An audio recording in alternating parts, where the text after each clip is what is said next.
Kábíyèsí o, Elédùmarè. Ọba tó tó, ọba tó tóbi, ayérayé Elédùmarè ọba. Jẹ́ kọ́kọ́ ṣe A'udhu-billahi minash-shaytanir-rajim, bismillahir-rahmanir-rahim. Mo ṣe bọ́ọ̀lù ṣe àlàáfíà fún onílé yìí, àlàáfíà fún èmi tí mo wá, àlàáfíà fún gbogbo àwọn olólùfẹ́ mi káàkiri àgbáyé, àlàáfíà fún èmi àtọmọ àtọkọ àti gbogbo àwọn tó fẹ́ wá fún rere káàkiri àgbáyé, àlàáfíà àlàáfíà àlàáfíà àlàáfíà àlàáfíà. Thank you, Father, for these days. We worship you, Lord, because you are God, nobody like you. It's the way not to serve, that it be exalted, be glorified forever. I cover myself with the power of God, my daughter, all my people, with the power of God. Ọlọ́run mo dé lónìí o. Mo dé lónìí. Mo ti dé péjì alẹ́. Mo ti dé péjì ìyálẹ̀ta. Mi ò ní ṣánkú. Orí mi ò ní gbàbọ̀dè. Àtọ́rí ọmọ tọ́lọ́run fún mi àti gbogbo àwọn olólùfẹ́ mi. A ò ní rí ibi ò ní rí wa. Gbogbo ẹni pinnibi lórí àwa kí ibi máa jẹ́ tiwọn. Gbogbo ẹni porí wa níbi kí ibi máa jẹ́ tiwọn. Gbogbo ẹni porí wa níre kíre kó jẹ́ tiwa kó sì jẹ́ tiwọn bákan náà. A ti mọjọ́ ìbí àwọn ọmọ wa, a ò ní mọjọ́ ikú wọn. Gbogbo àwọn tí ń fẹ́ ènìyàn ṣètùtù nínú ayé, wọn ò ní fi mí ṣètùtù, wọn ò ní fọmọ mi ṣètùtù, wọn ò ní fọmọ olólùfẹ́ mi ṣètùtù, wọn ò mà ní fi wá ṣètùtù tọmọtọmọ. Orí wa ò ní gbàbọ̀dè, ibi ò ní ṣe lé wa lórí o. Ọdún tí a wà yìí, ọdún 2026, ire ibẹ̀ la bèrè fún, ibẹ̀ la bèrè, ibi ibẹ̀ a kò fẹ́ rárá. Ire gbàǹgbà lọ́tún àti òsì, ire níwájú, ire lọ́tún, ire lẹ́yìn, ire lọ́sì, ire níbi gbogbo, lókè àti ìsàlẹ̀, ní gbogbo ibi tá a bá ti lọ.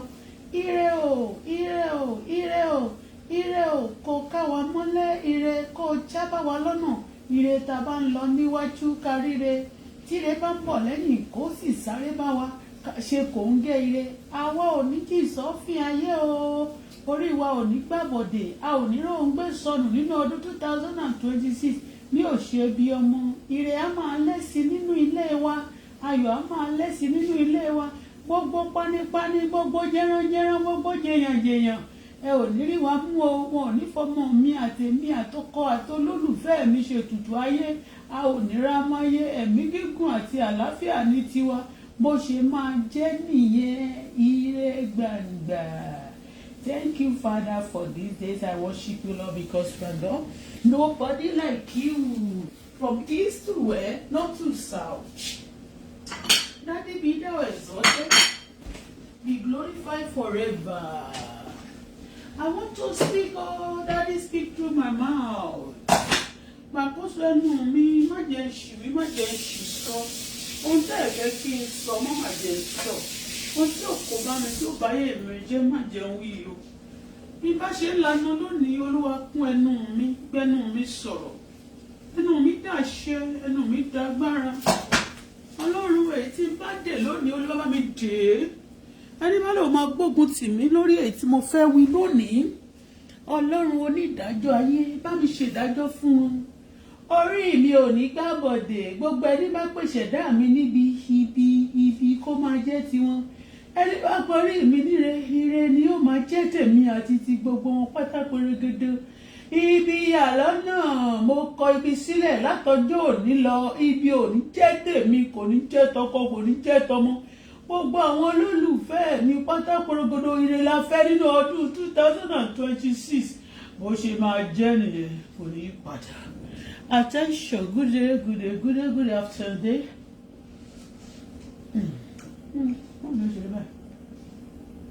It's hard. Happy Sunday, o. Ṣàlàáfíà làbá yín. Long time no see. First time tí máa ṣe fídíò lórí Facebook lọ́dún lélẹ̀. I think so. Yeah. But once in a while, mo máa ń wà lórí YouTube. I'm just tired of Facebook. A lot of mad people are there. And you cannot control them. They move easily. On YouTube.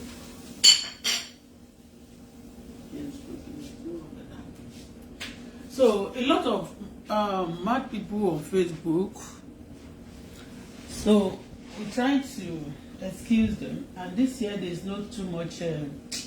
nonsense. There's no room for rubbish like that. Anything that's not fetching money, I'm not going to be there.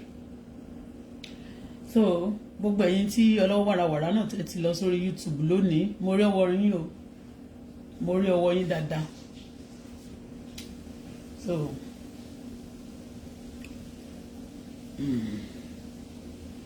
ẹ káàbọ̀ síbí ẹ̀yin olólùfẹ́ wa. Àwọn tí ẹ ti rí orúkọ àwọn tí a tag síbẹ̀ yẹn, orúkọ kan wà ńbẹ̀ tó lágbára gan. That is àwọn náà ni mo fi ṣe number 1. Àwọn náà la dẹ̀ máa kọ́kọ́ sọ. Òun náà ni Bàbá Okoya, mo ṣọ́tì orúkọ wọn, Shibrasak Okoya.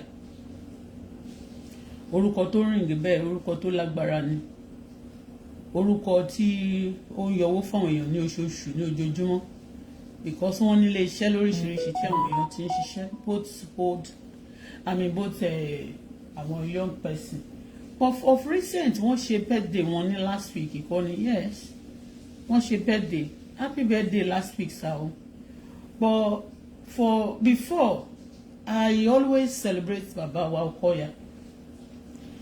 He's our father because especially when you are a Yoruba person, anybody tó bá ti ṣoríire nílẹ̀ wa,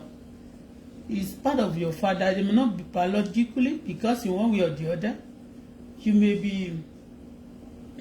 related, not that by blood. A lot of people lè mọ̀ ẹ́ tó wọ́n máa ṣiṣẹ́ ń bẹ̀. You have a one connection or the other. And apart from that too, àwọn wọn ti gbé orílẹ̀-èdè wa ní arugẹ. Wọn lè nínú àwọn tí Ọlọ́run ń kọjú sí tó ṣe láàánú tó wò mọ́ orílẹ̀-èdè wa tí wọ́n dẹ̀ tó máa fẹ́ pe orúkọ wọn ò ṣe rọ́ sẹ́yìn ṣá ní àwùjọ, especially there is a Lagosian ṣá ọdún wọn máa níbi tí wọ́n ti ṣe wọ́n náà ti ṣe Lagosian bàbá Èkó ni wọ́n sọ wọ́n ṣe ọjọ́ ìbí. Mo máa ti rí àwọn nǹkan kan ní orí social media yìí tí àgbàlagbà ni wọ́n, ọmọdé ò kì í sọ̀rọ̀ bàbá wọn, but torí pé kí wọ́n ní tágbàlagbà bá ti ń dàgbà náà àwọn ọmọ wọn náà máa ń mú òkété ni wọ́n ń sọ yẹn, wọ́n pàwé yẹn fún, but òkété yẹn mì ní èèyàn náà ni. Mo rí àwọn nǹkan tó máa ń jẹ́ kémi tí mi ò fi celebrate. Mi ò ń gbé wọn tó bá ti ń ṣe birthday, mi ò ń gbé wọn sórí platform, mi ò celebrate wọn. Mo máa ń celebrate wọn láti inú mi wá o. I always celebrate say happy birthday nínú mi o, but mi ò kì í gbé wọn sórí platform. A mọ̀ pé paper oríṣiríṣi ní Nàìjíríà máa gbé wọn, oríṣiríṣi newspaper máa gbé wọn tó bá ti ń celebrate. Kò sí tó bá ní kí gbogbo TV station tó wà ní Nàìjíríà wọ́n gbé wọn, tó bá ti sanwó ẹ̀gán wọ́n máa gbé wọn, tó bá ní CNN gbé wọn gan lọ́jọ́ bẹ́ẹ̀ dé wọn á gbé wọn. No, kò ń ṣe pé mo ní platform yẹn jẹ́ anything àbí nǹkankan, but ó ní nǹkankan because mi ò mọ bọ́n ṣe ń hide the feelings and nǹkankan tó bá ti ń ṣẹlẹ̀ tí mo bá rí pé kò ṣe, mi ò kí mọ bọ́n ṣe ń pàṣẹ. Instead of me patching pretending to be okay with that, I rather not see anything. Ṣó ti yé? Mo máa ń rí wọn ìṣẹ̀dá bá ti wọ́n láìkè lára àwọn tó gbé àwọn olórin Nàìjíríà ní arugẹ, especially K1 wọ́n pẹ̀lú. In fact ọjọ́ tí wọ́n ní K1 fẹ́ jọba yẹn náà wọ́n wò pé àti kan tó máa kọ́kọ́ wá sọ́kàn mi ni mo ní wọ́n fẹ́ fi Chief Mrs. Ṣadé Okoya sí, mo ní Wàsíù fẹ́ fi Ṣadé Okoya sí o nígbà tó bá lóun fẹ́ lọ jọba, ṣé kò ní kọrin fún Chief Mrs. Ṣadé Okoya? Because mo mọ̀ dájúdájú pé Chief Mrs. Ṣadé Okoya yẹn ó láìkí Wàsíù gan. Mi mọ̀ kan tó dà wọ́n pọ̀ ṣùgbọ́n Ọlọ́run mọ̀. So mo wá rí pé iṣẹ́ tí bàbá bá ti ń ṣe birthday, àwọn ìyàwó wọn tí wọ́n fẹ́ tán ti jọ dàgbà tó jẹ́ pé wọ́n dàgbà bí títí wọ́n fine, wọ́n ò ṣe kí ní pé wọ́n ò ṣe rí, wọ́n fine, àwọn ìyàwó wọn yẹn máa rí wọn tó bá ti ń ṣe ọjọ́ ìbí àbí tó máa ń ṣe ní occasion bá ti ní ẹni party wọn ń display wọn ń bá wọn ya photo picture tó máa trend náà ni wọ́n máa gbé sí Mr. Ṣadé Okoya nìkan. àwọn tí mo fẹ́ sọ lélẹ́yìí yàtọ̀ sí pé wọ́n sọ pé wọ́n ń tọ́jú àwọn iṣẹ́ tí Mr. Ṣadé Okoya tó ń ṣe fún wọn tó ń ṣe tí wọ́n bá gba nurse ó ti yé tó bá gba nurse ní old age wọn báyìí nurse tó ń gba nurse gan lè ṣe better tó ń gba nurse gbogbo mò ń sọ fún yín tó bá gba nurse àwọn caregiver lẹ́yìn tí wọ́n bá dàgbà torí àwọn tó lówó nílò òyìnbó náà wọ́n wà o although people do shit àwọn èèyàn máa ń shit ìyàwó wọn tó bá rí pé wọ́n ń dàgbà táwọn bá dẹ̀ strong ìgbà míì wọ́n máa fẹ́ jẹ iṣẹ́ ọmọdé wọ́n fẹ́ jẹ iṣẹ́ àwọn ọmọ kéékèèké yẹn so because there was a time wọ́n pè mí pé one rich man ní Canada bí báyìí ó ní iléeṣẹ́ lóríṣiríṣi so ìyàwó ẹ̀ ní issue ìyàwó máa yẹn ti ní stroke so ngbà yẹn wọ́n wá ní pé mi wà lọ bá wọn ṣe but wọ́n ní pé I'll be travelling with them to US because the man has a lot of company one big man like that so I'll be working with the wife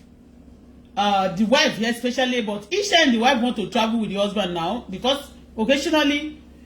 the man will travel with the wife once in a while that's why he's sick so I'll be going with them but that time I could not meet till they jáde kúrò ní Canada because me till knew that about 3 years ago or 4 years ago so about 4 years ago so I couldn't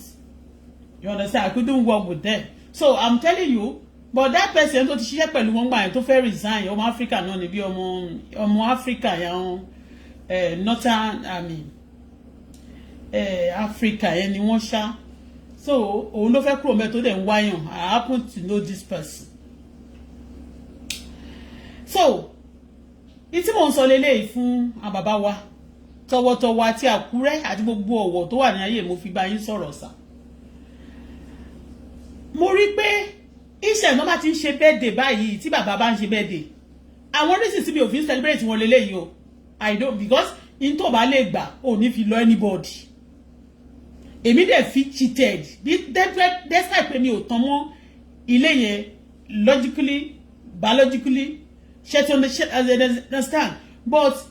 a role model ni bàbá jẹ́ fún wa role model gidi wọ́n ṣe wà yẹn ni wọ́n ti jẹ́ láti ìgbà tí wọ́n ti wà ní ṣògbó òde nígbà tá ti ń ka story wọn sí bàtà tá ti mọ̀ wọ́n sí is more than 40 years tí èmi ti ń gbọ́ orúkọ wọn tẹ́mi dẹ̀ ti mọ̀ wọ́n tá ti rí wọn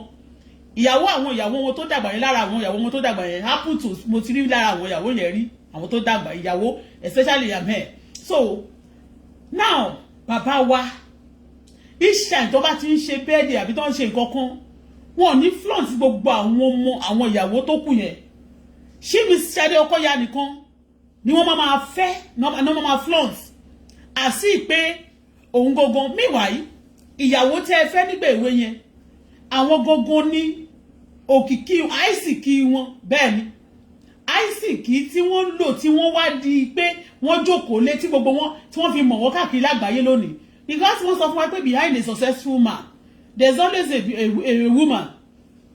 and a woman yẹn kò mí pé bóyá òun ló kówó fún wa bóun ló bá wọn ní idea kan fi bẹ̀rẹ̀ business and I know a lot of wives tó ti àwọn obìnrin tó ti bá wọn ṣiṣẹ́ náà tó jẹ́ ìyàwó wọn yẹn yes but ọmọ kékeré òkú sọ story bàbá ẹ̀ dàgbàdàgbà bẹ́ẹ̀ I mean deeply bẹ́ẹ̀ yẹn so wọ́n bá wọn ṣiṣẹ́ àwọn torí ìgbà tó máa give testimony why ìgbà tí Ṣadé Okoya náà máa sọ̀rọ̀ wípé why now I mean the reason why ìgbà tó ti rí àwọn báyìí náà ti mọ̀ pé ó máa fẹ́ wọn nígbà kìdì kan because she's agile he monitor the business ìkíníkan kìdì kan bàbá Ṣadé Okoya has a child that is even age mate tó máa tó age mate that she Ṣadé Okoya that can manage his company and they are not wọn kì í ṣe ọmọ tí ó responsible you know also the mama too they can manage the company because our mama yẹn mo mọ àwọn oníṣòwò gidi ni wọ́n mọ̀ nípa owó wọ́n dẹ̀ mọ̀ nípa iṣẹ́ do you understand but nígbà tí bàbá máa jẹ ayé wọn tí Ṣadé Okoya bóyá oògùn ni o bóyá ìfẹ́ náà dẹ̀ ni o in fact torí téèyàn bá ti mọ kéwọ́n rí torí according to history tí mo gbọ́ rí nípa wọn that lady ó ti mọ Wàsíù rí for long time nígbà tó wà London and anybody tó bá ti mọ̀yàn rẹ̀ ó lè jẹ́ pé bóyá wọ́n ṣe packaging nǹkan kan lábẹ́ ẹ̀ fún wọn tó fi jẹ́ pé all the other wives yẹn màmá wọn yẹn wọn ò ní wà relevance including the children too ṣàṣàlẹ̀ àwọn tó mọ ọmọ ṣadé ọmọ Okoya wọn yẹn yàtọ̀ sáwọn ship mi àmì ọmọ Ṣadé Okoya that is Ṣadé kò sí any other person mi ò pè yín pẹ̀lú ọwọ́ mi kàn lè máa pe chief kò máa ṣe mi lẹ́nu o kò sẹ́ni tó mọ àwọn ọmọ wọn yẹn ní ìgbà tó yẹ kó máa front bàbá wọn kan tó ti ń dàgbà they front only the chief Ṣadé Okoya and the children alone all those mama wọ́n máa wá síbẹ̀ ni àwọn mama yẹn wọn ò kàn ní ṣe kó má wá ní but tó bá wá síbi kan báyìí ibi tí wọ́n bá tẹ̀ ṣe ń pọ́n ìyàwó ìyá Ṣadé Okoya lé gan wọn àwọn kan máa ń pọ́n wọn lé wọ́n máa ń pọ́n wọn ìyá yẹn lé o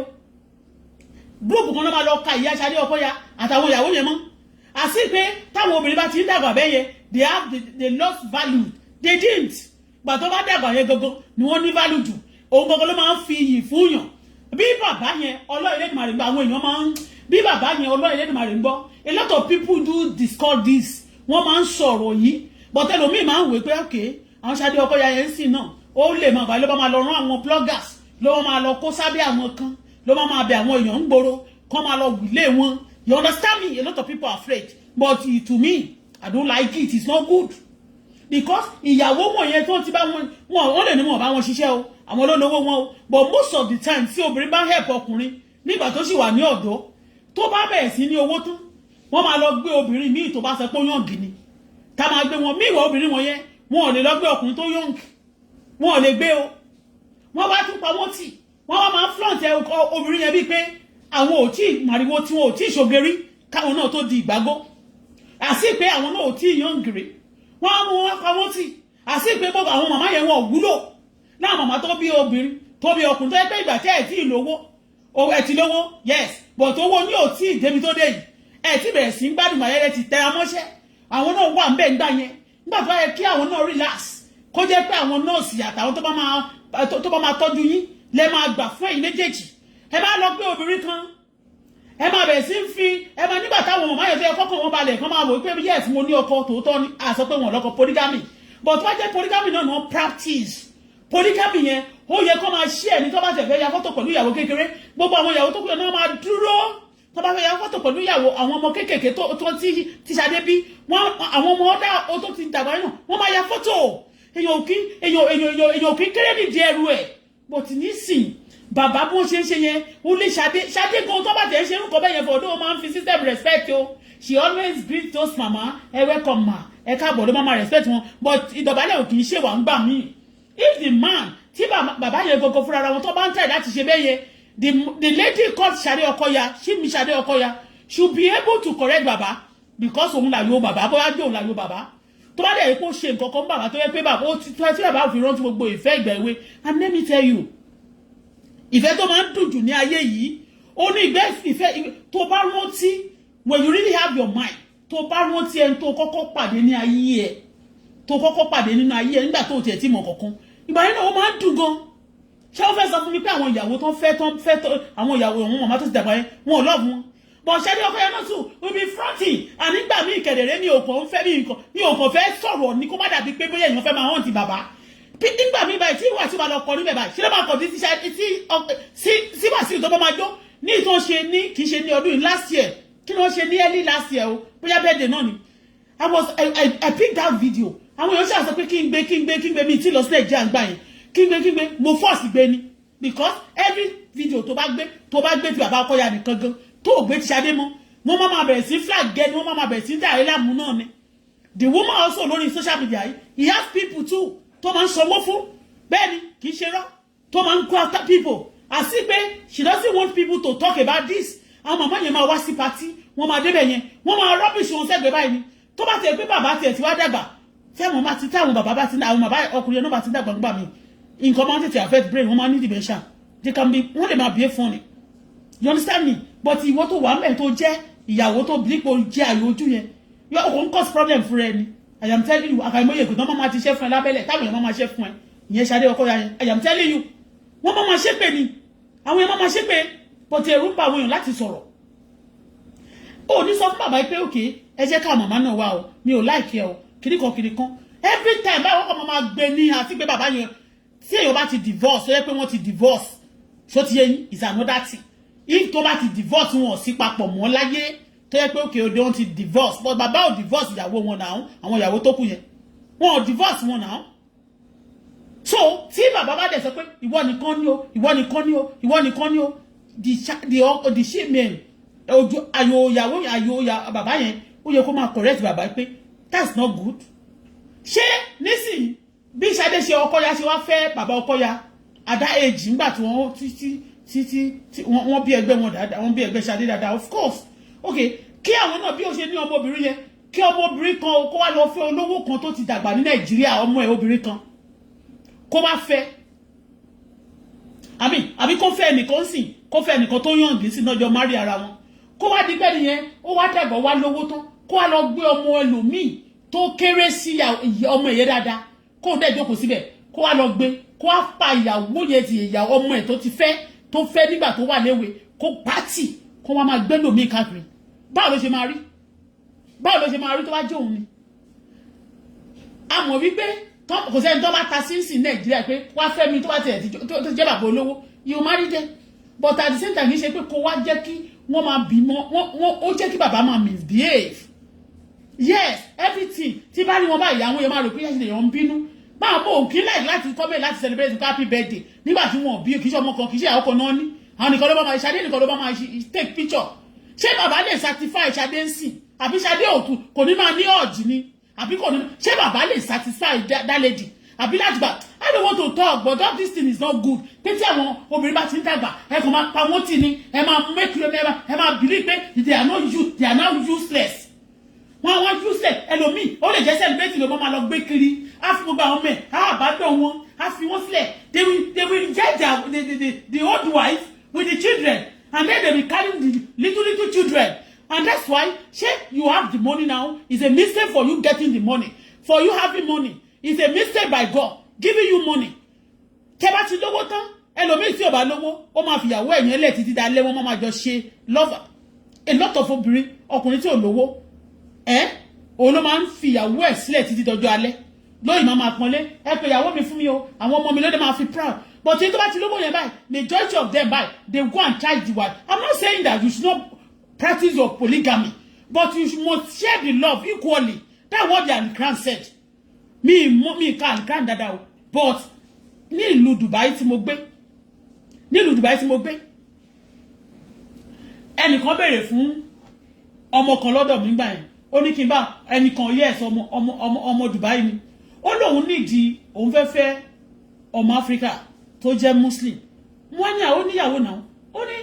òun ló jẹ́ kí mo gbogbo òfin àwọn nǹkan kan wà, ó ní wọn ò ní fún ní ìwé permanent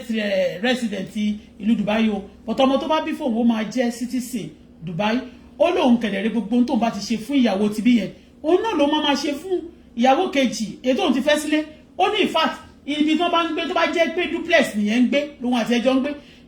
ó ní duplex náà ló máa lọ rà fún náà níbi tó bá wà, tó bá jẹ́ pé òun rà ni ó máa lọ ra duplex, tó bá jẹ́ pé òun rent náà ló máa rent fún. Ó lọ́jọ́ tó aṣọ tó bá ti rà fún yẹn lòun náà máa rà fẹ́lẹ̀, owó tó bá fún wọn fún àlàwà nǹkan tó bá ṣe fẹ́lẹ̀ ló máa ṣe fún tọ̀hún yẹn. Tó bá flaunt eléyìí ní ọjọ́ kan, á flaunt èkejì ní ọjọ́ kejì, tó bá dẹ̀ pẹ́ ọjọ́ kan náà ni tí wọ́n bá care tí wọ́n mind, they will take them out for the same day.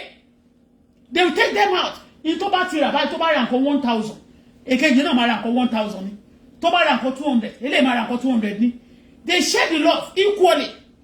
Tó bá fẹ́ flaunt eléyìí náà, ó máa flaunt ti kejì ni. Kì í ṣe pé ní ti Nàìjíríà a máa ṣe pé a fẹ́ practice polygamy o, àwa mú ọ̀kan àá trash kan fún kan, tó bá ti ń dàgbà yẹn ìyẹn bí pé ó ti useless. Oore ọ̀fẹ́ ni, is a grace of God for you having a wife that you know you are both age, ẹjọ́ ń dàgbà àwọn náà dàgbà,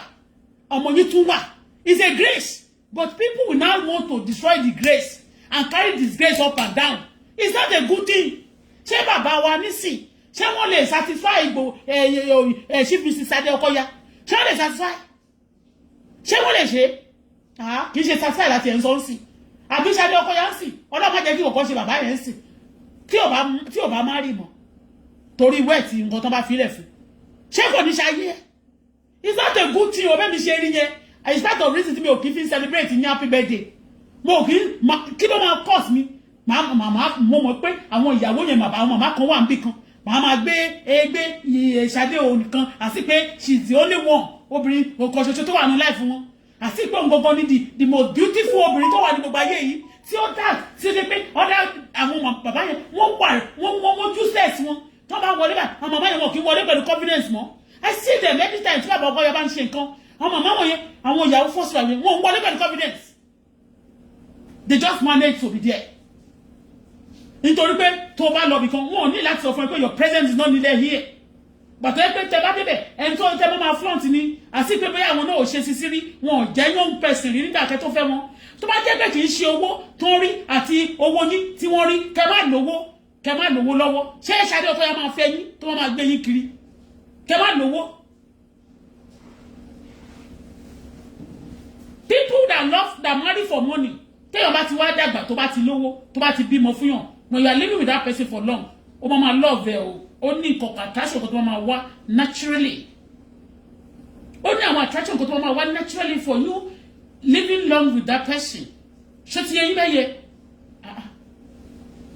mi ò kì í celebrate yín àwọn èèyàn máa wò pé he is not celebrating this baba I am not celebrating bàbá yẹn mi ò like bó ṣe máa ń ṣe fún àwọn ọmọ others àti ìyàwó wọn yẹn old wives kí ló dé I don't like it o and Ṣadé chief Mr. Tori we are putting Okoya chief because of baba gani if it's not because he married to chief Okoya I'm not her mate I will call her Ṣadé you understand me but chief Mrs. Ṣadé Okoya gbogbo orúkọ yẹn title yẹn torí ẹ̀ ní torí baba la ṣe fi sí but at the same time you have to call baba ìwọ ni baba máa ń listen sí you call baba to order tell baba that this is not right anything that baba ṣe àwọn ọkùnrin lè misbehave yes because ọkùnrin máa ń láìfi wọn kì í rántí old story wọn present wọn ń rántí tí wọ́n ti là wọ́n máa ń tètè gbàgbé tó bá ti rí àtẹ̀jà tó bá rí obìnrin kan tó bá ti ń fọwọ́ pa wọ́n lórí tó dẹ̀ ti ń ṣe kiri fún bó tẹ̀ jẹ́ pé gbogbo ẹ̀ náà bo ìtàn ló máa wà ń bẹ̀. ó yẹ kí Ṣadé Koko fúnra rẹ̀ we don't know your àmórúkọ ọmọ yẹn ní ìmórúkọ ọmọ yẹn àwọn ọmọ yẹn náà níjọ́sí náà àwọn ló misbehave tí wọ́n tí EFCC tó ọlọ́pàá tán fi ṣe àwọn ọmọ tó ń bí nígbà kí ní ẹ̀tẹ́nu òkà wọn. Ṣadé Ọkọya you too you should correct yourself because in tó bá ṣe fún èèyàn wọ́n máa ṣe fún ẹ ó bí obìnrin ó dẹ̀ bí ọkùnrin whatever you do to anybody they are going to do back to you. owó good o but ó dìgbà tó bá kàn ẹ́ kó tó mọ̀ pé kò it's not an easy thing. kí ọmọ yẹn sì yẹ tó jẹ́ pretty lady yẹn kó marry sí kó ẹni tó fẹ́ yẹ kó lówó gan kó wá dìgbà tó bá ti wá di pé o kó máa enjoy ara wọn gbà tó ti di ojú ẹ̀jẹ̀ ìgbà tó máa gbádùn ọkọ tó yẹ kó gbádùn ọkọ yẹn náà nígbà tó bá ti ń dàgbà náà tó yẹ pé gbogbo iléeṣẹ́ yín go gbogbo àyà ti wálẹ̀ gbogbo ìsàlẹ̀ gan ó ti rọ̀ bí rọ́bà kò sí kankan kò lè ṣe nǹkan kan mọ́ ìmọ̀ ayé gan ẹ̀ kọ́ máa fi ra ń ṣe ẹ̀yẹ́ you know you be enjoy then you máa catch cruise you know just talking ẹ̀ máa make fun of yourself like that ẹ̀ dẹ̀ máa rẹ́rìn you understand but nígbà yẹn báyìí ẹ̀yin tó yẹ pé ẹ̀yin kan kò ṣe pé bóyá ẹ lè ṣe nǹkan kan mọ́ ẹ máa mú àwọn màmá yẹn sí pé wọ́n useless ẹ máa mú àwọn màmá yẹn pé ẹ̀yin tilẹ̀ ṣẹ́yìn ò tí ì dàgbà ní dádì ẹ ti dàgbà náà àwọn màmá gan tún rìn dáadáa jù yín lọ bàtí Ṣadé ó ti mú gbogbo bọ́tà náà ti ẹ̀yìn àti gbogbo ara yín ó tètè ó lò ó lòkulò nígbà tẹ máa lọ ẹ máa rí nígbà tẹ ti rí àwọn màmá yẹn àwọn lákùsà àwọn mọ́tò tó àwọn ọkọ̀ tó ṣe kíní ni àwọn bíi kí lorúkọ mọ́tò tí limousine àwọn limousine ńlá ẹ máa lọ mú Ferrari tó máa mú yín wàwàkùwà tó máa mú yín tó máa gbé yín dé ibi tí ò yẹ kẹ́ dé àwọn màmá gan rìn dáadáa jù yín lọ náà Ṣadé Ọkọya ń sè ó ti mú gbogbo yín ó mú gbogbo òkúta àná tara yín ó tún gbogbo yẹn sílẹ̀ ẹ máa tún mú àwọn màmá yẹn ẹ máa pa wọ́n ti pé Ṣadé láàyò a máa gbé káàkiri it's trendy it's not trendy on my platform I'm not celebrating you baba because you are not doing the right thing I don't want to talk about the story ṣáwọn màmá yẹn kan tó ń ṣe fún yín gbàgbọ́ wíwá kékeré they support you a lot of them get into trouble you don't want to talk well jọ Ṣadé you go and do normal writing I've not seen Ṣadé only Ṣadé that I've seen that is behaving like bí Ṣadé Ọkọya ṣe yẹn ó lè dá òun nìkan ni mo rí I am telling you all that Ṣadé they will marry you know they don't marry for money too they care but you know ṣé tí bàbá yóò bá lówó sí iṣẹ́ you can you care for gbogbo bàtí bàbá dàgbà yìí náà àwọn wọ́n máa sọ pé when I'm getting old the wife will be taking care of me why gbọ́ kí ni nurse ń ṣe kí ni àwọn caregiver ń ṣe kí ni wọ́n ń ṣe wọ́n ní ìyẹn náà nínú ilé ń sìn because kò máa dé ta máa dọ́wọ́ wọn mú majority iṣẹ́ tí wọ́n bá ń ṣe nínú ilé to take care of baba kì í ṣe Ṣadé ló máa ṣe o they will have nurses and people that will be doing that caring for baba at home. It just to be flaunting baba Ṣadé that okay o this is ayojú mi nìyẹn kí ni gbogbo yẹn mi ò kí ń like ẹ o baba ẹjọ and you chief Mrs. Ṣadé Okoya try to correct yourself tell baba before kí baba tó baba ti dàgbà kọ́lọ́n tó baba wà lórí ẹ̀mí wọn bọ̀ kán tó lọ ẹ sọ fún wọn kán ṣe necessary things kán ṣe the need àwọn màmá yẹn ò complain but people the way people are seeing things mi ò kàn fẹ́ sọ̀rọ̀ àfẹ́ sọ̀rọ̀ púpọ̀ ẹ jọ sá with due respect mo fi sọ̀rọ̀ yìí o àwọn èèyàn kàn máa wí pé she angry she sad you don't want to just see things at time because example ni everybody àwọn bàbá tó bá ti dàgbà màmá yẹn àwọn bàbá yẹn àwọn èèyàn tó bá ti jẹ́ dáadáa láwùjọ good example ló yẹ kán jẹ́ throughout ṣé ilé iṣẹ́ ni èèyàn ní máa gbàdúrà kọ́lọ́run jẹ́ kóhun tiẹ̀ kọ́mọ òun bóun tiẹ̀ lè dàbí Ọkọya mọ́ kọ́mọ òun tiẹ̀ dàbí ẹ̀ ṣùgbọ́n láwọn nǹkan kan wà tó pé tó bá tiẹ̀ lọ́mọ tó fẹ́ di olówó bíi tọkọya ò ní sọ pé òkè tó bá ti níyàwó tó bá ti tó stage kan kí ẹnìkan dẹ̀ gba gbogbo life bíi ti bí Ṣadé Okoya ṣe ṣe wọ́n ní because she take care of the company she wake up very early nǹkan tó máa sọ náà nìyẹn just to láti pọ́nlé so that wọ́n ní sọ pé kí ni reason kan tó fi lọ fẹ́ tó fi pàgbé àwọn màmá yẹn you understand me Ṣadé go and correct yourself before kí bàbá yẹn tó lọ kí ló dé tí ó bá jẹ́ pé ìlòkulò gan tẹ́ lo bàbá gan pẹ̀lú owó tí bàbá ní bàbá gan yẹ kó sì dó kan pé bẹ́ẹ̀ you use bàbá máa rí pé àwọn gbádùn gbà yẹn ni màmá ló wọlé ìjọ yẹn náà màmá ò tí ì gbọ̀n púpọ̀ náà tó bá yẹ pé wọ́n dúró ti àwọn màmá wọ̀nyẹn wọ́n lè má ti gbọ̀n tó that extent wọ́n ti lo gbogbo pẹ̀lú gbogbo supplement àti gbogbo oríṣiríṣi oògùn àti gbogbo ìtọ́jú burúkú owó tó ń ná sí ní o it's not because of old age nìkan ó nìkan téèyàn lè fowó rà ní old age but you use the baba gan too much gbogbo wọn máa float they are slim o they are slim baba is not a slim baba àwọn màmá yẹn náà dẹ ẹni tó bá ti jọbẹ tó bá jowó tí bá jẹ pé kàn ń wéṣọ ẹ kàn fẹ́ máa float òṣì fún wa tẹ fẹ́ máa jẹ gúrí kínní a float àwọn tó bá jọbẹ dáadáa tó jọbẹ ìná tó bá rówó you show in the body kì í ṣe pé kéèyàn kan sọ pé wọn ó slim throughout ni when baba is not slim and baba is not slim even àwọn ọmọ wọn tó àti ìyàwó wọn tẹ́lẹ̀ wọn slim kí ni wọn máa slim yìí bí is an African person tó ti jọbẹ tó ń dẹ̀ rí owó arówó jọbẹ ní wọn nù wọn ní is taking care of baba má take care wọn má dọwọ́ wọn mú bẹ́ẹ̀ a kò fẹ́ sọ̀rọ̀ ni ṣé kò ní sẹ́ni tó anyway oríṣiríṣi nǹkan nígbà yẹn tó fẹ́ ká máa plug wọn tó máa fi gbogbo àwọn tó ń fún wọn ní kíní tó ń háì Mrs. Okoya tó máa tọ́ṣọ bàbá tó máa rí tí bàbá náà máa rí tó máa kí bàbá tó máa kí Ṣadé tó máa ṣèkọ owó ẹ̀ báyìí ṣé bàbá náà máa gba kámú nìyà lára nǹkan tí mo ń gbà yẹn náà mo wọ́n tó wọ́n bá ṣe ń ṣe láì máa ń là that's good pé wọ́n kàn máa tọ́ṣọ bàbá náà ní pé nǹkan tó bàbá fẹ́ náà lórí tàbí fẹ́ máa fọwọ́ kan màmá bẹ́ẹ̀ kò sí Ọlọ́run tó mọ̀ ṣe bẹ́ẹ̀ ó mọ̀ nǹkan tó ń ṣe just go and be some people will be looking for kínní ni tí ọkọ rò ní balẹ̀ nígbà tó bá dàgbà náà anyway bàbá àti Chief Ṣadé Okoya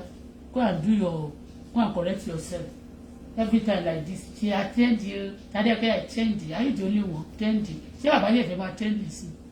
you can trend with the other thing be in the company the clinic kan máa fi lé you can trend with other things but training with you snatch it away from other and you just wọn ò lé wọn ọ̀dẹ̀ ìjẹ́kúnrẹ́ nígbà kí ni gbogbo yẹn ṣé ìfẹ́ lọ́mọ pé torí ẹ̀rù ẹni tó bá ti close mọ́ wá sí Àyìndé àbí tó ti mọ́ wá sí Àyìndé tẹ́lẹ̀ mọ́ ń gbà mí lẹ́rù I don't so much trust them anyway jẹ́ ká kúrò lórí yẹn torí ẹ̀ ni o mi ò celebrate bàbá ní bá gbé wọn báyìí má kọ̀ pé ṣe Ṣadé Okoya wọn àti àwọn màmá má kọ̀ gbé wọn sílẹ̀ mi ì jealous wọn I'm not jealous no I just believe it's not right tó bá yẹ pé gbogbo wọn jọ ya fọ́tò sí tẹ́ gbogbo family yẹn jọ máa ya fọ́tò ẹ̀yẹn happy birthday o dádì o tí gbogbo àwọn ìyàwó tí ẹ̀ náà wà ń bẹ̀ ẹ̀ àtàwọn ọmọ yẹn náà but àwọn ọmọ kan bí pé bóyá àwọn ló special jù bí pé wọn ò dẹ̀ àwọn dà ní wọn wúlò kí ló dé àwọn ògo tẹ́lù gbogbo tó fi dókè nìyẹn owó ògo àwọn ìyàwó tẹ́ bá wà ló tẹ́ bá fẹ́ obìnrin kan ní ìgbà tí ẹ tí lógo tó jẹ́ pé ẹ wá padà lógo tẹ́ padà lówó gan ju bẹ́ẹ̀ ṣe rò lọ ògo yẹn that person also boost you.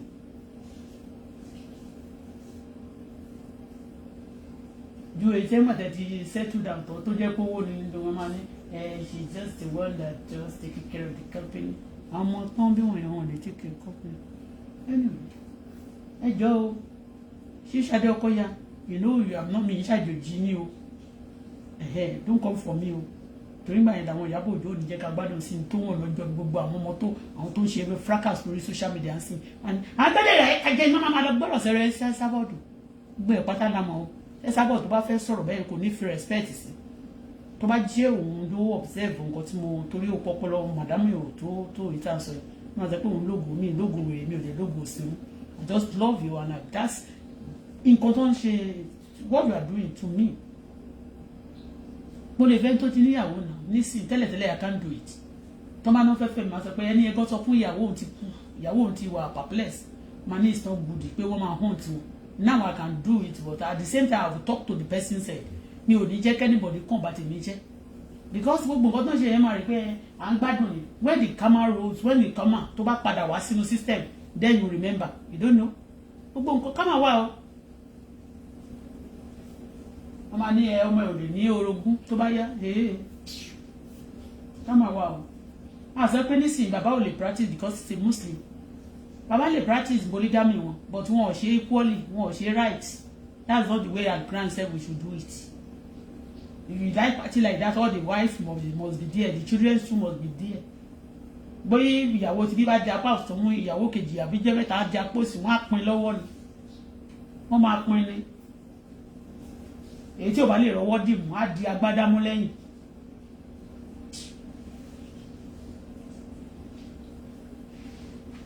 Ìyẹn bó ṣe jẹ́.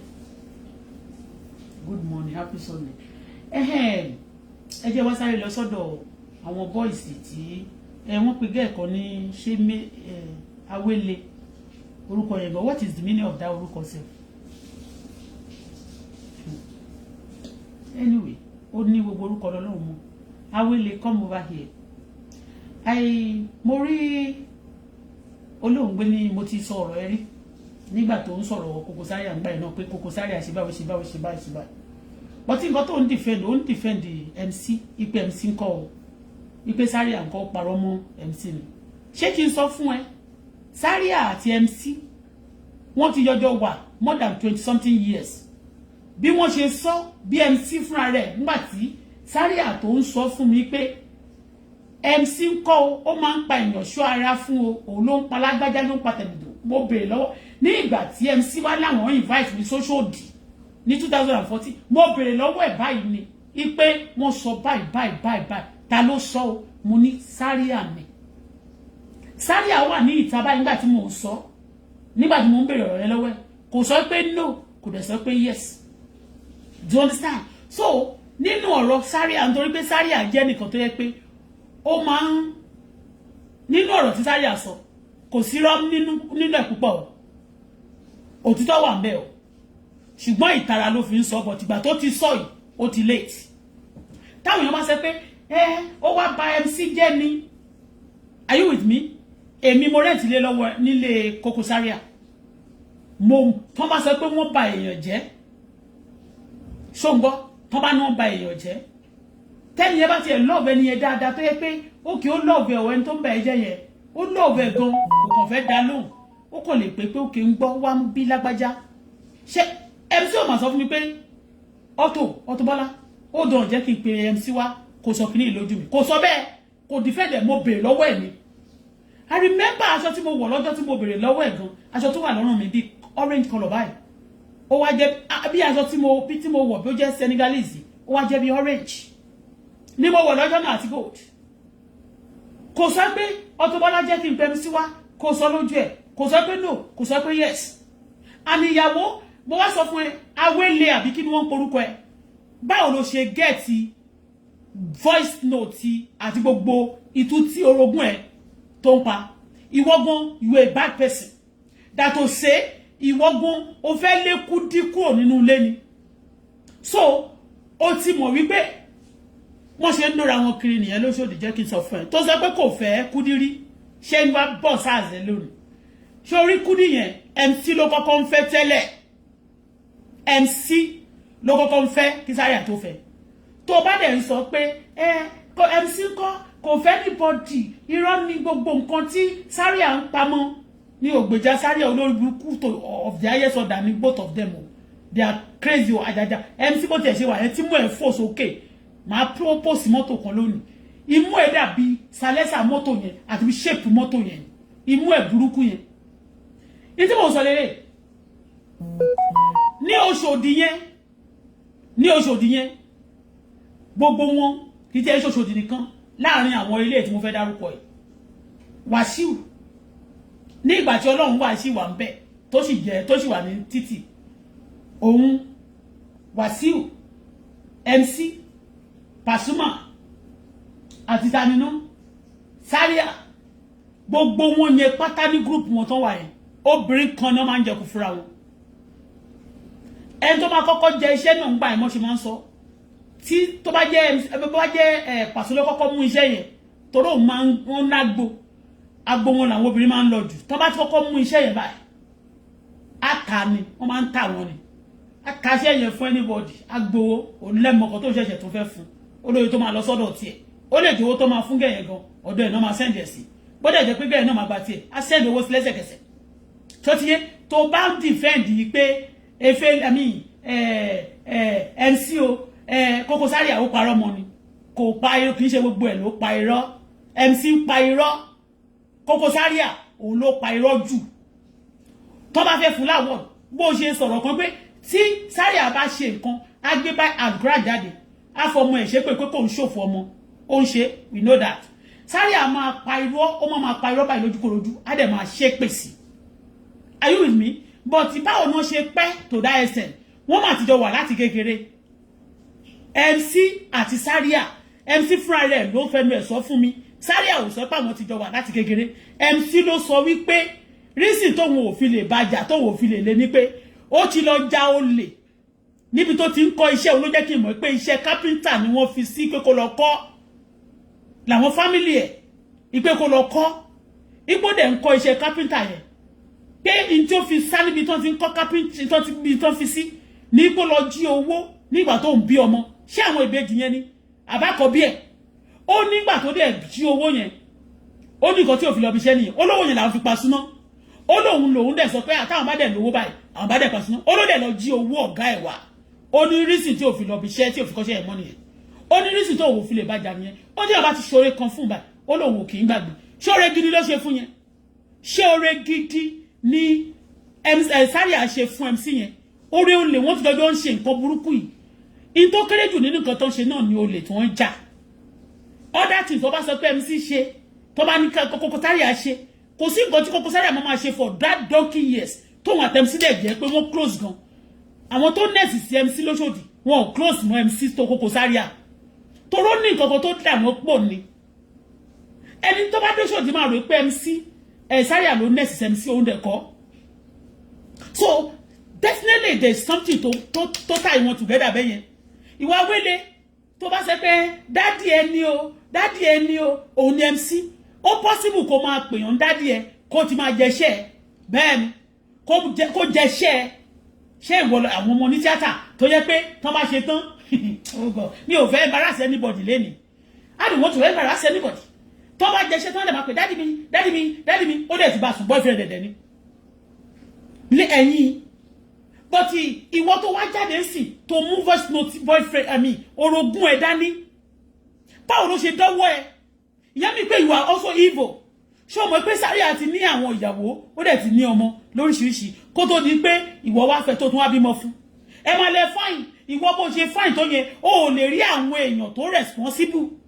o ò lè rí ẹkùnrin tó ń ṣiṣẹ́ tó jẹ́ corporate person tó jẹ́ responsible person tó ń jẹ́ apàyàn ẹ máa sọ pé fine you are ugly too kí ló fẹ́ máa sọ nípa Kudi òun àti Zaria partner in crime náà ni wọ́n ò lè jára wọn bó ṣe wà yẹn they are crazy people the both of them they are wèrè ni wọ́n ọmọ Ìjẹ̀bú Òde dẹ̀ ní Kudi mo sọ fún yín pé ní ọjọ́ kan tí Kudi tí mi family kú ní kan kú tán pè ní bóyá àbúrò màmá ẹ̀ àbí àbúrò bàbá ẹ̀ ní family wọ́n invite mi síbẹ̀ ní Ìjẹ̀bú Òde ní ọjọ́ náà lọ́hùn mo kó owó jáde oko owó jáde èló ni mo fẹ́ fún Kudi tí mo gbé báyìí páspásù àti mo fún ìyá ẹ̀ àti Kudi Zaria dẹ̀ gba owó yẹn ní public ó dẹ̀ pín owó yẹn sí méjì méjì ó ní àwọn ilé wá dúró owó tó fẹ́ fún Kudi wá dúró owó tó fẹ́ fún ìyá ẹ̀ olórí burúkú ni wọ́n náà ó ń pe ìyá tó bí ìyàwó ẹ̀ ní olórí burúkú ní ojú agbo wèrè ni àwọn méjèèjì nítorí pé wọ́n jọ máa ń ṣe wọ́n jọ ń ṣe fọ́wọ́n wọ́n jọ ń ṣe nǹkan burúkú ni Kudi mi ò mọ̀ pé wọ́n jọ ń ṣe nǹkan burúkú ó mú nǹkan tí Kudi lè ṣe Zaria náà Kudi náà dẹ̀ mọ̀ nǹkan tí Zaria lè ṣe bọ́dẹ̀ ṣe wà ní wọ́n jọ ń dún ara wọn ṣeré ní Òṣòdì ni kì í ṣe lóṣòdì nìkan àti gbogbo àwọn láàrin àwọn onítìátà tó lórin tí wọ́n bá dó ìyàwó lé wọn jẹ́ kí wọ́n sọ story ìgbà tí Màláìkà ń sọ̀rọ̀ Ṣíndodo fún mi tó ń sọ̀rọ̀ Ṣíndodo ṣé ọmọ pé tẹ́ bá gbọ́ story lápẹ́ nípa wọn bí mo ṣe torí nígbà tí mo ti promote yẹn when I heard any story about them tí bá rí wọn máa bèrè lọ́wọ́ wọn that's me for you mo bèrè mo ní kí ló ṣẹlẹ̀ pẹ̀lú Ṣíndodo torí Ṣíndodo ni bàbá ẹ̀ máa ń pè ló ní pé báwo ló ṣe lọ fẹ́ MC nígbà tó jẹ́ pé girlfriend ẹni ó nígbà tí pé ó ní MC bèrè nìyà pé òun fẹ́ despite pé ó mọ̀ pé girlfriend ó ní yes torí tó bá kọ̀ mọ́ àyẹ̀ pé òun fẹ́ tí wọ́n dẹ̀ sẹ́ pé girlfriend ẹni kò ní jẹ́ kó kọ́ ní mọ́ lóṣòdì kò ní jẹ́ kó kọ́ ní anywhere ibi tí wọ́n bá ti lè ní union báyìí tó bá ló fẹ́ lọ kọrin tó ń pè é fún eré kan ó máa ní kàn dá gbogbo bẹ̀rù ni so he release Màláìkà lòun release Ṣíndodo fún ó dẹ̀ fún Màláìkà lówó ìgbà yẹn ló wá bẹ̀rẹ̀ sí ní promote Màláìkà ní Màláìkà náà wá ń kọrin fún MC kiri kan agere ẹlẹ́sẹ̀ kan tiwa kàkà kò ṣubú ara ló ń dá àtúkọrí pé oúnjẹ tó fún un lánàá lòun sì ń jẹ lọ́wọ́lọ́wọ́ ìmí ìtú ti wọlé bọ̀ lẹ́yìn ó mọ̀ wípé oúnjẹ yẹn ó ra nǹkan lọ́wọ́ ẹ̀ ni ó ra girlfriend ẹ̀ òun ni Màláìkà ò ṣe lè fẹ́ Ṣíndodo ló ṣe ló máa remain bó ní bó ṣe máa bá kú nìyẹn kò ní lọ́kọ kò dẹ̀ ní rí ẹni kò dẹ̀ ní fẹ́ bọ̀ ní kò dẹ̀ ní jẹ́ kó kú ó rà padà mo ní if you love him like that ó ní táwọn bá kọ̀ táwọn ò bá gbé fún ṣó ó máa pa òun dànù àbí kó má jẹ́ kó òun ṣeré mọ́ náà ìwọ wá jókòó ní ìwọ Awele ó wá ń defend MC ipe nǹkan tí Zaria tó ti mọ̀ tipẹ́tipẹ́ ó lóun sọ báyìí ó wá ń sọ pé irọ́ ni o ó ń parọ́ mọ́ ni o àwọn màmá yẹn àdùnníkiri kan ìyá bẹ́ẹ̀jì àwọn ni màmá ẹ tó o bá pè wọ́n ní màmá ẹ ṣé wọn nílé ẹ̀jìnà ní ṣé wọ́n máa jẹ́ kó ó gbọ́dọ̀ máa pè wọ́n ní màmá ẹ náà sódà wọ́n jẹ́ kó lè máa wọlé ọ̀rẹ́ ẹ̀sùn wọn lé ẹ̀ dànù ṣé tọ́pẹ́ yìí tó ń pè ní àìdàmì kí lorúkọ ẹ̀ náà Aisha ṣe bí girlfriend Wàsíù ni kó tó di pé ó ti fẹ́ Wàsíù rí gbogbo wọn pátá yàtọ̀ sí Ìyábẹ̀jì àti ètò wá láti Ìbàdàn yẹn tó máa ń sọ̀rọ̀ ọ̀bẹ ọmọ Ìbàdàn yẹn àwọn méjì yẹn nìkan yòókù gbogbo yòókù ẹ̀ ń dọ́ra yín padà ẹ̀ máa pe ayín dádì ni ó wá gbé phone number ó wá gbé voice note orogún ẹ̀ jáde you have no right to play that voice note ó ní audacity láti play ẹ̀ ó ti ní lọ́wọ́ yẹn bí pé ńgbà tó ti rí Zaria báyìí ó ti wò pé a máa ṣe fún ní gbogbo nǹkan tó bá ń ṣe náà la máa tú síta so that a lè fẹ́ eventually kò lè fẹ́ nítorí gbogbo ọ̀nà wọ́n jọ múlẹ̀ ní Kudi àti Zaria Ìjẹ̀bú Òde nínú igbó tó jọ máa ń lọ ní gbogbo ọ̀nà àjálẹ̀ burúkú níwọ̀n yẹn wọ́n ti jọ múlẹ̀ wọn kò lè filẹ̀ ṣó bá bò dáhùn ìwọ tọ́jú ẹ̀ dání so that tó bá play ẹ̀ jáde a wá fẹ́ tó bá fẹ́ tó wá lè fi lé Kudi lọ kò lè fi Kudi lẹ̀ kó tó di pé Zaria gan kó tó di pé jáde wá máa kó tó di pé tẹ̀sójú MC náà fẹ́ máa reply padà MC nítorí pé ló ti ilé ti lọ ó dẹ̀ pé wá rè pé òun lose kò make owó mọ́ yeah Zaria ò make owó mọ́ bó ṣe máa make tẹ́lẹ̀ yẹn ọ̀rọ̀ tá dẹ̀ sọ ń bínà tá fi já Koko tá fi já MC náà ń bá yẹn ó pẹ̀lú ọ̀rọ̀ tá sọ inú pé òun ló máa ń pèyàn wá pé kó máa ní nǹkan kan lọ́wọ́ ó pẹ̀lú yes torí tẹ́lẹ̀ tí MC bá tí Zaria bá ti pé gbogbo àwọn girls yẹn wá tó ti fẹ́ rí bẹ́ẹ̀ ni ó máa pe Adùnní ó yá máa bọ̀ ìwọ tó bá mọ̀ pé ó ń jáde tó ti pẹ́ nú eré ìwọ tó gbogbo àwọn tó lọ sí Amẹ́ríkà tó padà lọ sí Amẹ́ríkà náà lọ ṣe kì í ṣe wò ó mi fẹ́ dárúkọ kí má bàa embarrassing tó ń pera wọn ní ìkọ̀ bàbàrà tó ti fẹ́ mí nínú wọn ti fẹ́ sínétọ̀ rí gbogbo ọlọ́ máa pè kò ń ṣe bí ọdún tó ní máa ilẹ̀ máa ọ̀dọ̀ bí ọdún kẹwọ́ mi ò rò pé bí ọdún kẹwọ́ fẹ́ wọn rí lóṣòdì o mi ìdẹ̀ lè sọ o toro ma like ko dead bí ọdọ ke wo like ko dead bó ṣe wà ó like ko dead kò ń fẹ́ lawu tó bá jẹ iṣẹ́ kan kó má bàa gori kó bá lè àwọn iṣẹ́ America tó bá fẹ́ mú yẹn láwọn tó bá kú kó he so o ma like ko dead but àwọn kan wà tó ìwà ní gboro ní gbogbo àwọn tó wà ní tó sì máa lọ party papọ̀ yẹn kàn sọ fún mi tí ò fẹ́ mi sí rí MC tó bá rí lọ́wọ́ ó máa gbà nǹkan tí Zaria sọ kò parọ́ mọ́ majority of them Zaria ló máa kọ́kọ́ ló wọn bẹ́ẹ̀ ni mo lè dárúkọ 10 nínú àwọn tó àwọn àǹtí yín tẹ́ máa kúnlẹ̀ kí tó ń kúnlẹ̀ kí n party ń sìn tó máa kúnlẹ̀ kí n party Zaria ló máa kọ́kọ́ ẹnu bá tó máa kọ́kọ́ jẹ iṣẹ́ yẹn tó bá jẹ tán fún Zaria torí òun àti Zaria ló lẹ́pọ̀ tó bá ti fún Zaria ló máa gbé fẹ́ MC bóde ti gbé fẹ́ MC yẹn òun náà fẹ́ máa gbowó ni ọjọ́ tó bá ta ní ẹ ọ̀gá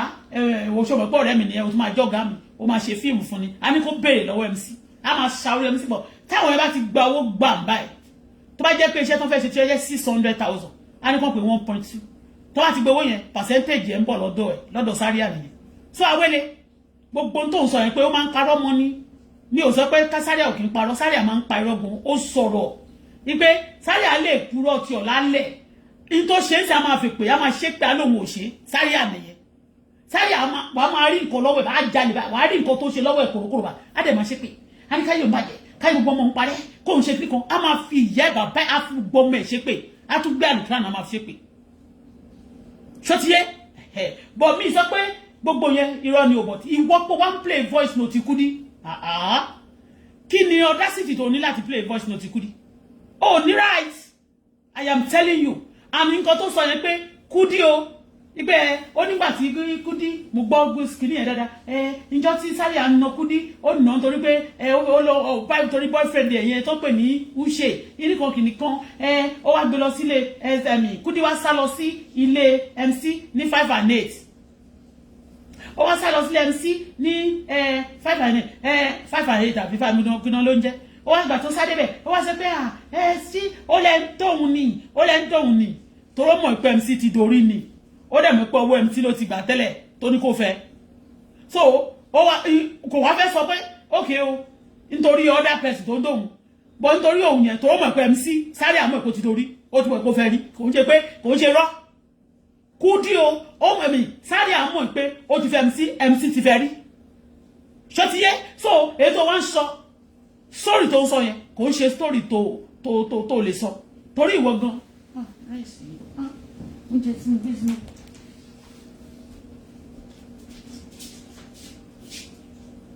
Tolu, hurry up. This thing is this is nice. Tolu, ṣe ká kó wá jẹ breakfast o ti jọ náà. Ṣe ká kó wá jẹ breakfast o. Ayọ̀mídé. Tolu wá lọ́mọ mi.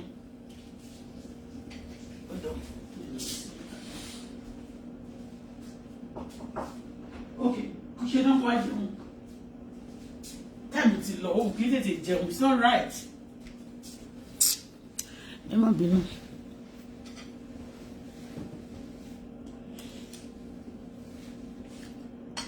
O ní right láti play voice note Kudi. Tó bá jẹ́ ti Zaria ló gbé jáde ńsìn. It's another thing. Ìwọ ti Zaria ló ní issue now. Ìwọ Zaria ló fẹ́. O ló bímọ fún ní ó tọ́jú ọmọ. Ṣé Zaria máa fún ìyàwó ẹ̀ lówó ni ìyàwó ẹ̀ máa tọrọ owó lọ́wọ́ union ẹgbẹ́ ó lè jẹ́ junior officer tó lè junior sí ẹni tí Kudi ń tọrọ owó lọ́wọ́ yẹn ó lè junior sí Zaria o tó bá fún ìyàwó ẹ̀ lówó kó fi ṣerun ṣé ó máa tọrọ owó lọ́wọ́ yẹn torí ẹ̀ gbogbo yín ẹ máa rí wọn náà máa ṣerun wọn lọ every time you have to compare yourself with them kò ṣe jẹ́ o ní right I am telling you ní right rárá láti gbé ṣé tí Zaria bá da ṣé Kudi ló máa sọ pé kó má ṣe dáadáa fún ẹni ó jẹ́ bí bó ṣe play voice note àwọn flop Kudi yẹn mí ní pé kóbìnrin máa ṣe ránu yẹn bọ̀ kí ló wá dọ́wọ́ ìwọ torí pé ìwọ náà gbé dání ni tó dà tó máa lé Kudi lọ wọ́n lè fẹ́ wọ ó dẹ̀ mọ̀ pé oyè tó bá ti kára ìwọ máa ń kára ẹ̀dẹ́ ń gbà mí oyè tó bá ti kára ìwọ ó máa ń kára ẹ̀dẹ́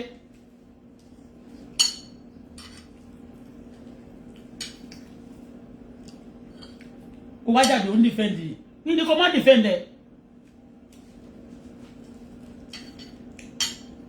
mi ni kó má defend ẹ wọ́n rò pé by the way tí MC gan tó bá jẹ́yàn tó dáa bí ìgbà tí Zaria tí ò ṣe dáadáa fún wọ̀nyí ó yẹ kó settle ẹni náà kó ṣe kó mú wọ́n mọ́ra bí ọmọ náà kó wá mú wọ́n mọ́ra bí ọmọ wá ní kò fẹ́ mọ́ dádì ẹ̀ ni ṣé ìwọ ló ṣe bá máa ṣàlàyé bọ́n ṣe ń ṣe fún wa lóṣòdì ńbẹ̀ yìí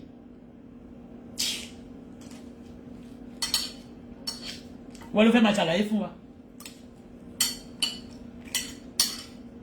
you are wrong on play voice note orogún ẹ̀ you are a bad person orogún ẹ̀ nìkan ó ṣe ọkọ ẹ̀ náà ṣé òun ló bá ẹ̀ sùn òun ló promise ẹ̀ ní àbọ̀ ló gbèdí ẹ̀ fún àbí kò tí rí oko kúnlẹ̀ kó tó gbìn àgbàdo sí ṣé ayé Zaria tó ń bá tó bá gbọmọ ọ̀dọ̀ ó máa bá sùn kò sẹ́ni tí Zaria náà ò lè bá sùn gbogbo àwọn tó bá ṣiṣẹ́ lóṣòdì ló bá sùn Kudi náà ò ní ṣe wọ́n ṣe ń ṣe fúnra wọn nìyẹn dúkìá àbí God no dey vex àwọn ọmọ ìrọ̀lẹ́ ayé ọkọ ìrọ̀lẹ́ ayé ni Kudi gan ìrọ̀lẹ́ ayé kò ń ṣe Zaria ló ṣe kò ń ṣe Kudi voice note tí wọ́n ń play yẹn tí wọ́n fi ń gba crowd yẹn tí wọ́n fi ń gba kíní yẹn it's a bad thing ẹni orí kankan tó dá mbẹ tó bá fẹ́ gbèjà o fẹ́ gbèjà MC Congo, let me tell you he's not a good person kò ń ṣe good person kò búra kó jáde wá kó wá fi ayé ẹ̀ búra pé kò bá ẹ sùn rí bó ṣe ń gbèjà yẹn tó bá ní ìwọ ṣá máa pè ní dádì ẹ so that àwọn ìyá bèjì àti gbogbo àwọn tó wà nílé wọn ní máa gbógun tẹ àwọn tọ́pẹ́ ò nílé ẹ̀ dànù gbogbo wọn ò ní bá ẹ̀ jà they be believing that ọmọ afẹ́ ìyá wọn kí ló bí ṣe máa wà nínú ilé gan tó máa lo ti fẹ́ nìkan tó máa ti bímọ fún tó wá mú ọ̀gá ẹ̀ ó wá mú ọ̀gá ọkọ ẹ̀ yẹn wá mú ní bàbá sàlẹ̀ bàbá òṣìwò nìyẹn MC bàbá sàlẹ̀ wọ bàbá ẹ̀ dádì jẹ nítorí pé òní ìyá òní bàbá àwọn ìyàwó MC ni ìyá ẹ̀ àti bàbá ẹ̀ ṣé ò lè rí ìyá láti ìlú tó ti wá ebe ibo ló ti wá ná bẹ́ndẹ̀ àbí ibo Awele lolórúkọ ẹ̀ ń jẹ́ ó lè rí ìyá tó jẹ́ ọmọ Ìgbò ó lè rí bàbá tó jẹ́ ọmọ Ìgbò ó wá jẹ́ ọ̀gá ọkọ ẹ̀ ó wá ní kẹ́mísí ó wá ní kí Zaria kó má bẹ gbogbo ayé ẹ̀ síta Zaria tí wọn ti fẹjọ́ rán tó máa rò kó tó di ọwọ́ tó wá dìgbà tó wá ṣe wá ní kó má sọ̀rọ̀ so all this thing tó ṣẹlẹ̀ ń sí ó rí nǹkan tó wrong bẹ́ẹ̀ ó rí nǹkan tó wrong bẹ́ẹ̀ in tó sọ yẹn pé gbogbo girlfriend ló ń bá sùn kò pa irọ́ mọ́ MC tí ó bá ní kí máa embarrass gbogbo àwọn ọmọ ní tíátà máa embarrass wọn sì bọ̀ mí fẹ́ embarrass anybody for today because Sunday lè ní ìjẹ́ I don't want má sọ fún ẹ bí Paso máa ṣe jẹṣẹ́ wọn tán tó bá jẹ tán á gbé fún Koko Zaria ṣe kíni á gbé fún MC MC náà tó bá rí lọ́wọ́ MC gbà mí tó bá jọ́dọ̀ K1 ní K1 máa tẹ̀bàtì ló bá ní wọn gbúdọ̀ débẹ̀ mọ́ gbogbo ọmọ ṣe ń ṣe nìyẹn wá sọ fún mi pé ní oṣù nìyẹn kó tó ní pé Zaria kó tó bímọ fún Zaria pé lómi ò fẹ́ rí mbẹ̀ tó bá fẹ́ gbé voice note yẹn tó bá gbé voice note Koko Zaria ló gbé jáde ṣe ó máa jẹ́ wonderful thing ṣé o mọ̀ pé Koko Zaria ó wá ní ìbọn yẹn ń kọ́ Zaria ló ní ó mọ̀ tẹ́lẹ̀ kó tó bímọ fún criminal ni kí wá ní voice note ìyàwó ẹ̀ tó gbé jáde yẹn ṣe bẹ́ẹ̀ tó ṣe ló máa gbé jáde ṣé òun ló gbé díẹ̀ lọ fún àbọ̀ olótò tẹ̀ fún Zaria dádì mi ni MC o dádì mi ni MC wọ imú ẹ̀ tó dàbí Salesa MK GLM kí lórúkọ mọ́tò eléyìí Mercedes eléyìí títí kí ní Salesa ẹ̀ tó ṣe imú ẹ̀ bí Salesa ṣé mo bọ̀ mo máa rántí mọ́tò yẹn gbogbo owó òṣì tẹ́fẹ́ máa nà lórí bẹ̀yẹn ya pretty òṣìwò ẹsẹ̀ bí ẹsẹ̀ toothpick Awele pretty òṣì òun ló ní ìbọn a time is coming husband ẹ̀ṣẹ̀ tí ọkọ bá ṣẹ̀ tán bá ń wọ ọkọ ń wà mí tán bá ti rọ́kọ mú ó máa pa Amẹ́ríkà ló ń gbé you are living in America ìgbà tó ń lò bọ yẹn tí bọ yẹn wà lọ́wọ́ ẹ̀ ń gbà yẹn ìgbà yẹn ló bímọ fún náà ìgbà yẹn jọjọ wà ní ìwọ ló wà ní ìyàwó criminal náà but tí mo kàn fẹ́ rebuke ẹ fún lẹ́ni ní pé wọ́n fẹ́ bí pé you are saint kì í ṣe Kudi ló ṣe ẹ̀wọ̀ náà Zaria mi first note Zaria ni kò play fún wa ìgbé Zaria ò dẹ̀ MC ò dẹ̀ ń fẹ́ gbogbo girlfriend ẹ̀ yẹn bàbá láró ló pa Bísọ́lá tó gbé nínú ilé yẹn Koko Zaria ló kọ́kọ́ fẹ́ náà kó tó wá fẹ́ MC nígbà tó dẹ̀ fẹ́ MC tán ó tún fẹ́ Wàsíù bó ṣe ń fẹ́ Wàsíù ló fẹ́ gáràjì tó wà ní Òkòkò bó ṣe fẹ́ gbogbo bẹ́ẹ̀ gbogbo yín ṣe máa ń fẹ́ra yín rà nìyẹn bẹ́ẹ̀ ṣe máa ń jẹ ṣe ara yín rà nìyẹn it's nothing to you so don't come and be telling us that Zaria kúrò yẹn olóbùkún ni Zaria o èyí tó sọ yẹn kó máa ń ṣépè gan kó dẹ̀ máa ṣe nǹkan yẹn òótọ́ ni o bọ́ọ̀tì wọ́n jọ wà mí rẹ́ tóun àti Zaria tóun àti MC ti jọ wà pẹ́ tó Zaria Zaria ló MC fúnra rẹ̀ mà ló sọ fún mi ó ní ọmọ òun yẹn ọlọ́jọ́ tó ń bí olóhun ó láwọn òrówó ṣèkó mu ó lòun ló lọ jí owó wá ó mọ̀ ìpò lọ jí owó lówó wọ́n dẹ̀ máa ṣe èpè fún ó dẹ̀ gba owó náà ó fi tọ́jú ọmọ ó lọ fi ra ó fi pa súná ìwọ́n wá jáde mẹ́rin wá máa gbé fẹ́ trend òṣì iye ọ̀rọ̀ tó ìmọ̀ àkóbá ẹ létà ó bímọ fún ni onígbà tó bímọ fún gan MC ló máa tọ́jú ọmọ yẹn MC ló ń tọ́jú ọmọ yẹn ẹlẹ́rẹ̀gbẹ̀ anyway mo kàn fẹ́ sọ ọ̀rọ̀ kékeré mo kàn fẹ́ sọ fún yín nípa yẹn mi ò ráyè rádaràda but mo máa defend MC both of the bird of the same feather ó bá ṣe ọ̀rẹ́ fún ọdún mẹ́wàá wàá mọ̀ ọ̀rẹ́ yẹn o tèmi dẹ̀ tún sọ wípé ó wá ní kò ń gba girlfriend oní girlfriend bó wá fi ti sí tó ṣàkàwé màláìkà ló sọ fún mi èmi bèrè question lọ́wọ́ ẹ̀yìn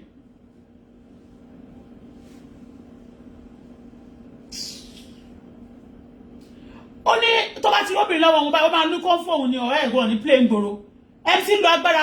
ìsín lágbára ẹ̀ ṣe ń kọ́ MC na wèrè náà MC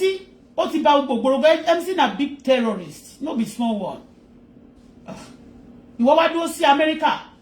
ó wá ń defend MC tó jẹ́ pé wà ní list àwọn èèyàn tí ìjọba Amẹ́ríkà tí ó bá jẹ́ pé wọ́n ó wá dúró sí Amẹ́ríkà Ewele àbí Awele àbí Efele àbí kí ló ń jẹ́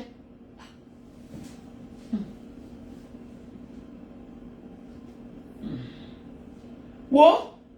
tó bá jẹ́ torí owó ní ìgbà tí ó bá ti sówó lọ́wọ́ ẹ̀ báyìí sí iṣẹ́ ọwọ́ ẹ̀ ló ń jẹ́ o iṣẹ́ ọwọ́ ẹ̀ báyìí ló ń jẹ́ ó ń ṣe l'Amẹ́ríkà ni iṣẹ́ ọwọ́ ẹ̀ bá tí ó bá sówó lọ́wọ́ ẹ̀ báyìí nígbà míì àwọn màmá yẹn ló máa pè àti MC ló máa pè dádì ẹ kó lè fẹ́ lówó owó náà ló ṣe ń defend ẹ owó ni ó ti jẹ́ dòdò tán ò lè sọ òdodo mọ́ bọ̀ tí mo kàn ń sọ fún ẹ náà ni wípé mi ò sọ pé rọ́ ló pa bọ̀ tí tó wá ń sọ pé wọ́n ń dóra wọn ṣeré ni ṣó ti yé níbẹ̀ yẹn o it's nothing to them bóyá tó bá gbọmọ ọ̀dọ́gán gbogbo àwọn ọmọ ọ̀rẹ́ Kudi yẹn pátá Zaria àti Basu ọ̀rẹ́ Kudi gbogbo wọn pátá o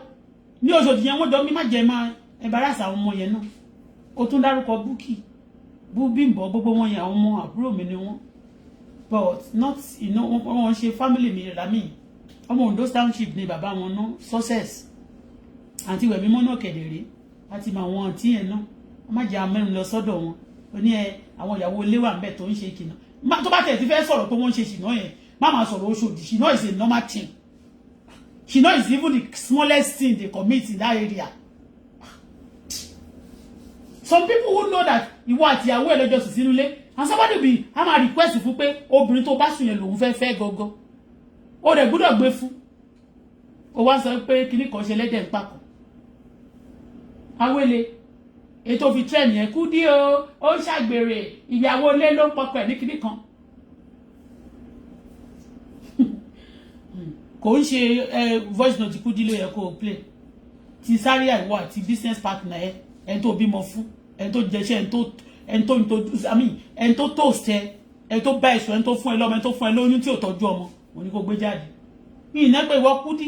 Kudi ti sọ ṣé ọmọ tẹ́lẹ̀ ní káṣẹ́wó lòun tó lè máa ń sọ̀rọ̀ sáwọn yẹn ṣé ó sọ fún ẹ pé òun kì í ṣaṣẹ́wó ni ọmọ Ìjẹ̀bú mà ní ọmọ Ìjẹ̀bú Òde for that matter àwọn alájàlẹ̀ ẹ má bínú jàre ń ṣe mo mọ Kudi mọ̀ mí dáadáa so Zaria náà dẹ̀ mọ̀ ìyàwó tó fẹ́ so Awele go and shut up go and gbogbo tó gbé jáde tó gbé yẹn play kiri kò sí lọ́wọ́ ẹ̀ kò sí lọ́wọ́ ẹ̀ tó jà màmí tí rice bá pàkúta kò ń ṣẹnu oníbàárẹ̀ orogún ẹ̀ ló jẹ́ kí ló àwọn tó ìyẹn bí pé ìwọ àtàwọn MC yẹn wọ́n fẹ́ lé Kudi jáde fún àbí báwo ni àbáwọn àtàwọn tẹ̀lé ṣe kó ba lè wọlé that's it tó ṣe ní kí nìyẹn lọ́wọ́ tó gùn bẹ́yẹn planning ṣé tó bá fẹ́ lọ́kọ tí màá jẹ́ pé wọ́n náà orí ẹ̀ gbálẹ̀ Zaria ló máa lọ fẹ́ wàá máa sọ pé ó fáìn o ẹsẹ̀ kàn tínrín ni gbogbo yín tẹ́ bá ti tínrín tẹ́ dàbí tí ẹsẹ̀ yín dàbí ẹsẹ̀ ẹyẹ lékeleke yẹn ẹ máa bìlí pé fáìn tẹnu yín wá ṣe ṣọ̀rọ̀ síwájú bíi tó gbẹ bíi tẹja ní bíbí ti ajá ẹnu tó gùn síwájú bíi ti ajá ẹ máa rò pé fáìn ṣé Kudi náà ò fáìn ni Kudi fáìn náà Kudi is a pretty girl òun ló máa tọrọ owó yẹn nígbà tí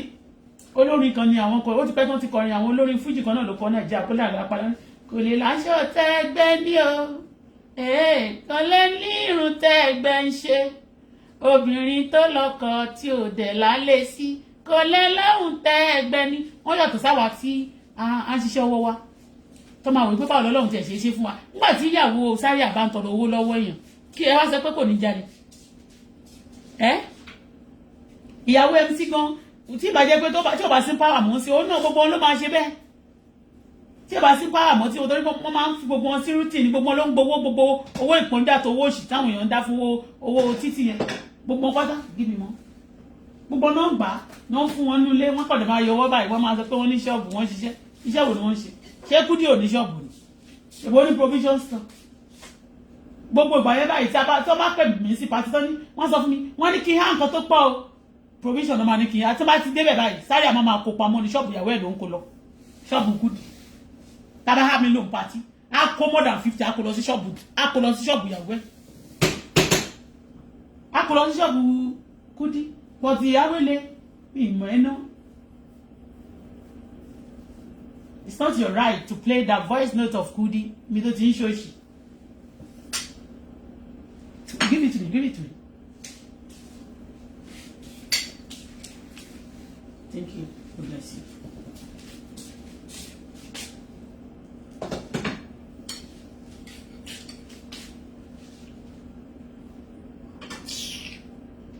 I'll do your quick game. Can you give me water?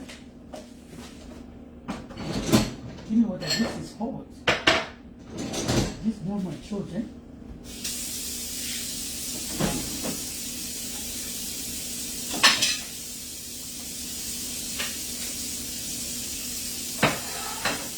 So thirdly, I have just one little more word for you.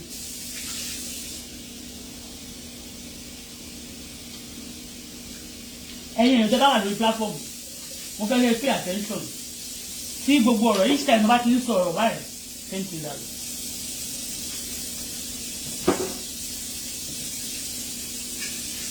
tó bá ti ń pariwo lórí social media tó ti gbé topic kan wá tọkọ̀ déédéé jáde táwọn ọmọ tọ́ọ̀gì yẹn ẹ máa ṣọ́ra a lot of things àwọn ọmọ wọ̀nyẹn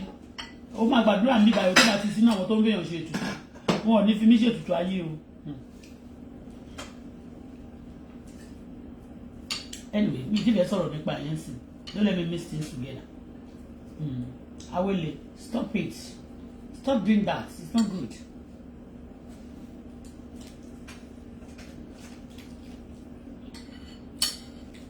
bó ṣe ń play voice note ti Kudi yẹn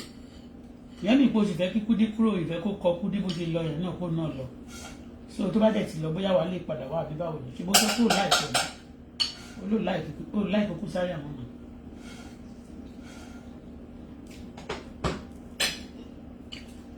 àwọn ọ̀rọ̀ tó sọ irọ́ ariwo tó ló máa ń sọ tó ló máa ń purọ́ yẹn tó ló máa ń purọ́ kó máa ṣépè iṣẹ́ Zaria gbogbo tó sọ kò sí tó parọ́ mẹ́ but wípé wọn kì í pé Kudi ti fẹ́ mi sírí kó tó fẹ́ Zaria kó tó fẹ́ sílé yẹ there was a time tó dẹ̀ fẹ́ Kudi náà yẹ I know then. I know people who are close to them. Ọ̀rẹ́ mi ni, àbúrò mi ni ọ̀rẹ́ náà. Àbúrò mi. Búkì lọ̀rẹ́ tó close to. Búkì ọmọ success. Òun lọ̀rẹ́ Kúdí. Anyway, I want to eat. Happy Sunday, guys. Have a wonderful day.